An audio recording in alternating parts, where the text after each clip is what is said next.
Welcome to JSA TV Europe, together with the Greener Data Movement for this quarter's live event focused on European digital infrastructure sustainability. I'm Jean-Marc Lim, and joining me today is Diederik Wennekes, co-founder and commercial director of TransIX. Diederik, thank you so much for coming on board and Thank you for for having speaking me. to me. Um, what's happening in the European connectivity space? It is very, very interesting, and we're building infrastructure at the speed of light, almost literally, to keep our millions of people connected. But when you look into the connectivity business in Europe, do you think this is an area or a segment or market that is green enough or on a good path to become climate friendly? Yeah, as you said, we're going with light speed at the moment. All data centers are, especially in Holland, are yeah, the green power, how do you call it, is going really fast. Everything has to be exactly right for power consumption. With the latest modification is the EFV, so we need to put every server on a balanced mode to have the correct way of using the power in all Hmm. our hardware. So yeah, especially in Holland, not sure about the rest of Europe, but it goes really fast. The standards are high that need to be met. Yeah, we were there just a couple of weeks ago for an event, and the sustainability conversation. What's happening in the Netherlands is completely different. Not completely, but it's slightly further ahead Yeah. of some other markets in Europe. But when you look, even when you look into the Netherlands, what else do you think the industry should be doing more or better to really advance this sustainable movement forward and really become green? Um, well, the initiatives that are running at the moment, for example, heating up homes around the data centers, it's a Hmm. really good way of um, uh, using the warmth generated by data centers for the people, because Holland is a quite small country. Uh, they try to do the edge thing here, but if you throw a rock, you hit the data center. So and especially if you place it in near where people live, we can use all the warmth generated by the data center to houses. I think there are a few big initiatives at the moment running. I think it's called block heating, Hmm. um, and they have a really good proposition in Holland to yeah, make sure we use everything that's needed. Interesting. So, in your opinion, the industry is going in the right direction in its In goals Holland for it is. 2030. In Holland it is. Not really sure about our direct neighbors. The market in Germany, in Belgium, and in France are completely different, of course, than Yeah, the Dutch. We always want to be the first in everything, yeah. and after a few months, years, the rest follows. And some slightly different challenges as well in those bigger markets they mentioned, especially on the back of the power crisis that Europe is going through. Um, if we look into TransIX now, so the company that you run, talk us through what do you exactly do? What markets do you serve? Is it just Dutch or is it also outside of the Netherlands? And who your clients are? Yeah, we're a managed service provider. We're one of the flexible managed service providers, as I like to call it, because we don't have a specific market we don't want we serve. Um, for every customer, there is the correct solution. Hmm, For example, no, I said edge, or on-premise hardware, or in the data center, or no hardware at all if you don't need it. hmm, Um, we try to get as close to the customer as possible to have the best solution. In Holland, we have a lot of solar power for bigger companies. So currently, we're looking into moving some of the workload to the customers. hmm, There is an energy crisis, but depends on who you ask what the crisis is, because we generate a lot of power for solar, wind, especially the Nordics countries. Currently, the problem is the grid. hmm, We have so much power we can't distribute it correctly. But if we move some of the loads to the customer, the bigger customers, we should have some more green initiatives. But that's still an early idea. hmm. If it uses the edge, doesn't really matter how you call it. Interesting. And then, sorry. at your own premise. It's here in Holland. And then if we look into how TransIX itself is becoming or turning or improving its greennesy of business, what's the company doing around being sustainable? And that can be any scope. The three scopes can be what are you guys doing to become green or greener? Yeah, internally we try to have some green initiatives like lunch, make the movements of our colleagues as little as possible. If you don't have to drive, don't drive. Um, and I call it.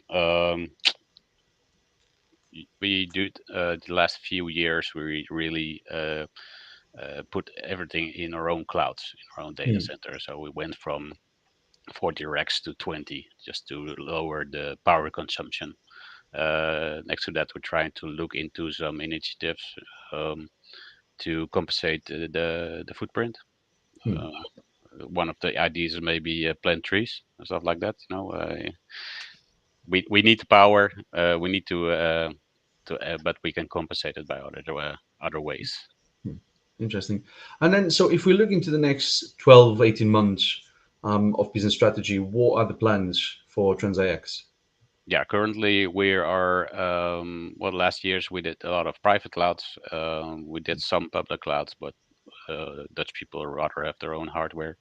Um, yeah, it's What's all in the about Netherlands? control, of course. Yeah, no, that's, yeah, yeah. If you buy it yourself, it's cheaper, and I can't argue with that, of course. Well, the next following years, today we're going to publish a partnership with a cloud supplier. Um, what we want to do is place more smaller clouds in Netherlands and use Hmm. the power combined. There are some big examples in America, for example, I think Chick-fil-A. Not sure about the company that uses every branch has its own Kubernetes platform, and they use the Wow. combined power to supply their whole application or their infrastructure. We want to do the same in Holland because you can have 20 people that buy a private cloud but only use one third of it. You better can maybe deliver 10 and use 100% Hmm. efficiently. So Hmm. that's one of the things we're working on the following 12 months, deploying that in Holland Yeah. and see if people want to join. Very interesting. Well, I mean, hopefully they will. But it is an interesting concept because it's almost like build your own clouds, Yeah. or like BYOC, yourself a drink, just bring your own cloud. Yeah, bring your Um, own cloud and use your overcapacity. One of the things in Europe is especially against the bigger giants like hmm. Amazon and Microsoft. All have a great product. It works perfectly. No, not always, but it works. But we don't have a really European version. Hmm. Some of those initiatives, I can say it crashed and burned, or are Hmm. still crashing. Um, so bring it back to the end user and starting small, we should be able to have some proper way to Yeah. uh, go on against the bigger guys. Yeah. It'll be interesting to see the use case and the case studies that came out of it.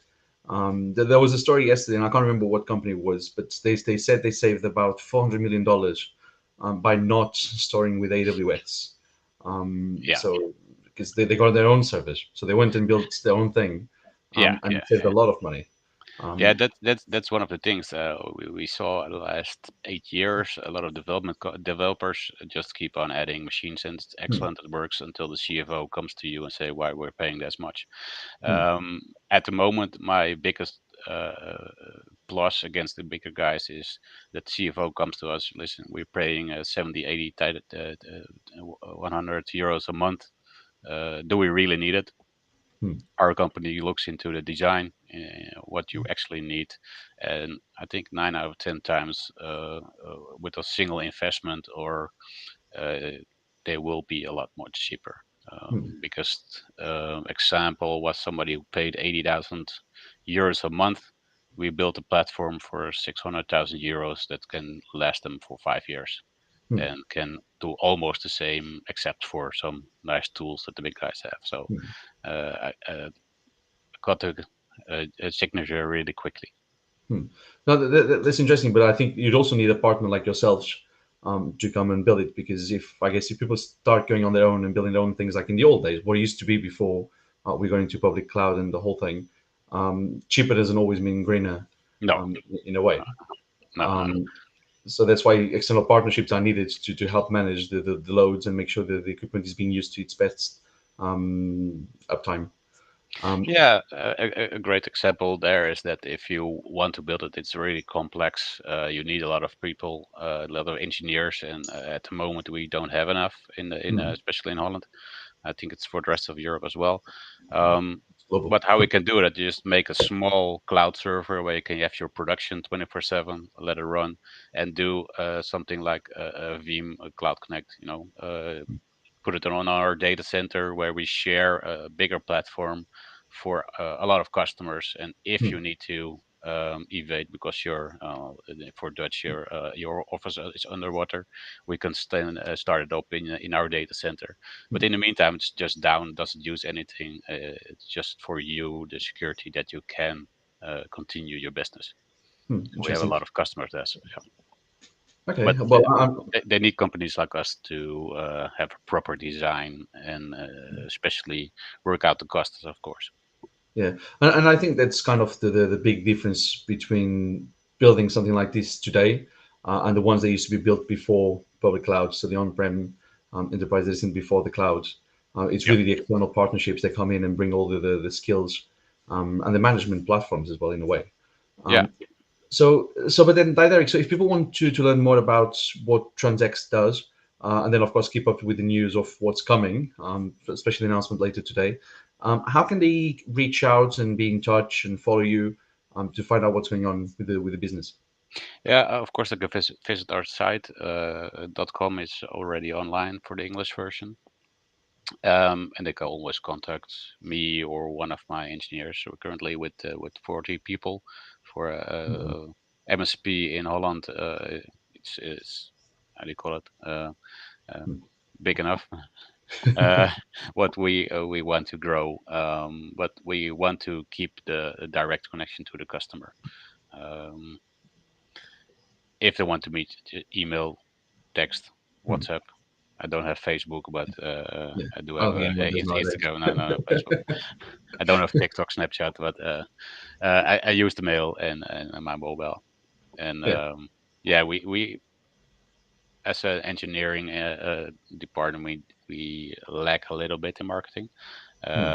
But for us, it works because people Hmm. find us because they know really straightforward, and we tell what you need or what you don't need.